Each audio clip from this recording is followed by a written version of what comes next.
ഗബ്രിയും ജിൻഡോയും അങ്ങനെ ജയിൽ മോചിതരായി. ജയിലിലേക്ക് പോകേണ്ട ആൾക്കാരുടെ കൂട്ടത്തിൽ നിന്ന് അങ്ങനെ ഗബ്രിയും ജിൻഡോയും രക്ഷപ്പെട്ടിരിക്കുകയാണ്. പക്ഷെ അവിടെ സംഭവിച്ചത് അതിലും വലിയൊരു ട്വിസ്റ്റ് ആയിരുന്നു. എന്തായാലും സിജോയും അഭിഷേകുമാണ് ജയിലിലേക്ക് പോകേണ്ട രണ്ടാളുകൾ. അക്കാര്യത്തിൽ സംശയമില്ല. ഇവിടെ ബിഗ് ബോസ് കൊടുത്തത് 4 പേരെയാണ് ജയിലിലേക്ക് പോകാൻ സെലക്ട് ചെയ്യാൻ പറഞ്ഞത്. 4 പേരെ സെലക്ട് ചെയ്തു. ഈ 4 പേര് 2 പേര് വെച്ച് ഗ്രൂപ്പ് ആവാൻ പറഞ്ഞു. എന്നിട്ട് അവർക്കൊരു ഗെയിം കൊടുക്കും, ആ ടാസ്ക് കൊടുക്കും. അതിൽ വിജയിക്കുന്ന ആള് ജയിലിലേക്ക് പോകേണ്ട, തോൽക്കുന്നവർ ജയിലിലേക്ക് പോകണം. ഇതായിരുന്നു ബിഗ് ബോസ് പറഞ്ഞൊരു കാര്യം എന്ന് പറയുന്നത്. അപ്പോൾ ആരൊക്കെ വേണം ഗ്രൂപ്പ് ആവുന്നതിന് വേണ്ടിയിട്ട് എന്നൊരു ചർച്ച അവിടെ വന്ന സമയത്ത് അവിടെ ചിലർ പറഞ്ഞത് ഒരു 3-4 പേര് പറഞ്ഞു എന്നാണ് പറയുന്നത്. അതിൽ പറഞ്ഞു ശരണ്യ പറഞ്ഞു, ശ്രീരേഖേച്ചി പറഞ്ഞു എന്നൊക്കെയാണ് പറയുന്നത്. അവിടെ ഗബ്രിയും ജിൻഡോനെയും ഒരുമിച്ച് ഗ്രൂപ്പ് ആക്കണം എന്നുള്ളത്. അപ്പോൾ അവിടെ ക്യാപ്റ്റന്റെ തീരുമാനത്തിന് വിടായിരുന്നു. ക്യാപ്റ്റൻ പറഞ്ഞത് അവിടെ ഗബ്രിയും ജിൻഡോയും ഗ്രൂപ്പ് ആവട്ടെ, സിജോയും അഭിഷേകും ഗ്രൂപ്പ് ആവട്ടെ, അവർ 2 പേര് വെച്ച് അങ്ങനെ കളിക്കട്ടെ എന്നുള്ളതായിരുന്നു. അത് ഗബ്രിക്കായാലും ജാസ്മിനായാലും ഭയങ്കരമായിട്ട് ദേഷ്യം വന്നൊരു കാര്യമാണ്. കാരണം മറ്റൊന്നല്ല, ജിൻഡോയും ഗബ്രിയും ഒരു തരത്തിലും ചേരാത്ത 2 ആൾക്കാരാണ്.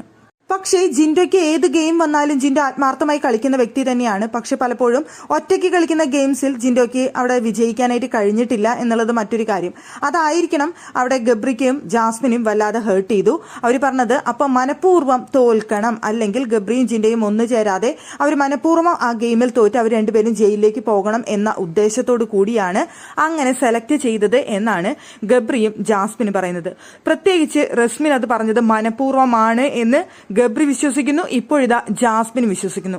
പക്ഷെ അവിടെ ഗെയിം കളിക്കാൻ ചെല്ലുന്ന സമയത്ത് അവിടെ ഗബ്രി പറഞ്ഞത് ഞാൻ കളിക്കില്ല, ഞാൻ ജയിലിൽ പോകാൻ തയ്യാറാണ് എന്ന് പറഞ്ഞുകൊണ്ടാണ് ഉള്ളിലേക്ക് പോകുന്നത്. അപ്പൊ ജാസ്മിൻ പറയുന്നുണ്ട് കളിച്ചോളോ ഗബ്രി കളിച്ചോളേ എന്ന് പറയുന്നുണ്ട്. ഉള്ളിലേക്ക് വരുമ്പോൾ അവിടേക്ക് ജിൻഡോയുടെ അടുത്തും പറയുന്നുണ്ട് ജിൻഡോക്കെ കളിച്ചോളോ എന്നുള്ളത്. പക്ഷേ അവിടെ കടക്കുന്നതിന് തൊട്ട് മുൻപ് വരെ അവിടെ പറഞ്ഞിരുന്നത് ഞാൻ കളിക്കില്ല എന്ന് തന്നെയാണ് ഗബ്രി പറഞ്ഞിരുന്നത്. പക്ഷെ ഉള്ളിൽ കടന്നപ്പോൾ ജിൻഡോ പറഞ്ഞു കളിക്കാനായിട്ടാന്ന് പറഞ്ഞു. അപ്പോൾ എങ്കിൽ ശരി എന്ന് പറഞ്ഞിട്ട് അവർ കളിക്കാൻ ആരംഭിക്കുകയായിരുന്നു. അവർ സിജോനേക്കാളും അഭിഷേകിനേക്കാൾ മുമ്പ് തന്നെ ബ്രഷുകൾ നൂലിലൂടെ കടത്തിവിട്ട് ഗ്ലാസ്സിലിടുക, നടുക്കത്തെ ഗ്ലാസ്സിലിടുക എന്നുള്ളതായിരുന്നു ടാസ്ക്. വളരെ നന്നായിട്ട് ബെസ്റ്റായിട്ട് അവർ പെർഫോമൻസ് ചെയ്തു. അവരവിടെ വിജയിക്കുകയും ചെയ്തു. ജയിച്ചു കഴിഞ്ഞിട്ട് പോരുന്ന സമയത്ത് റസ്മിൻ എല്ലാവർക്കും ഷെയ്ക്കൻഡ് കൊടുത്തപ്പോൾ ഗബ്രി മാത്രം ഷെയ്ക്കൻഡ് കൊടുക്കാനായിട്ട് തയ്യാറായില്ല. വേണ്ട റസ്മിനെ എന്ന് പറഞ്ഞുകൊണ്ട് അവിടെ നിന്ന് ഇറങ്ങി വരായിരുന്നു. ഗബ്രി ഭയങ്കര കലിപ്പില്. റസ്മിന്റെ അടുത്താണ് ഏറ്റവും കൂടുതൽ കലിപ്പ്, ബാക്കിയുള്ളവരുടെ അടുത്തല്ല. റസ്മിൻ മനഃപൂർവ്വം ഗബ്രിയെയും ജിൻഡോയെയും ജയിലിലേക്ക് വിടാൻ വേണ്ടി മനഃപൂർവ്വം ചെയ്തതാണ് എന്നാണ് പറയുന്നത്. ഓൾറെഡി അറിയാം ഗബ്രിയും റസ്മിനും തമ്മിൽ ഇപ്പോൾ ശത്രുക്കളാണ്. അതുകൊണ്ട് ആ ശത്രുതാപരമായിട്ടാണ് ഇപ്പോൾ റസ്മിൻ പെരുമാറുന്നത്. ഞാൻ ജയിലിൽ പോകണം എന്ന് ആഗ്രഹിക്കുന്ന ഇവിടെ കുറച്ച് പേരുണ്ട്. അവർ അതിനു വേണ്ടി മാത്രമാണ് അങ്ങനെ ചെയ്തത് എന്നാണ് അവിടെ ഗബ്രി പറയുന്നത്. പക്ഷേ എന്നിട്ടും ഗബ്രിയും ജിൻഡോയും ആണ് അവിടെ വിജയിച്ചത്. അവര് സത്യം പറയുകയാണെങ്കിൽ ഗബ്രിയും ജിൻഡോയും അല്ല അക്കൂട്ടത്തിൽ ജയിലിൽ പോകേണ്ട ആൾക്കാർ. അവർ നല്ല ആക്റ്റീവായിട്ടുള്ള മെമ്പേഴ്സ് ആയിരുന്നു അങ്ങനെ നോക്കുന്ന സമയത്ത്.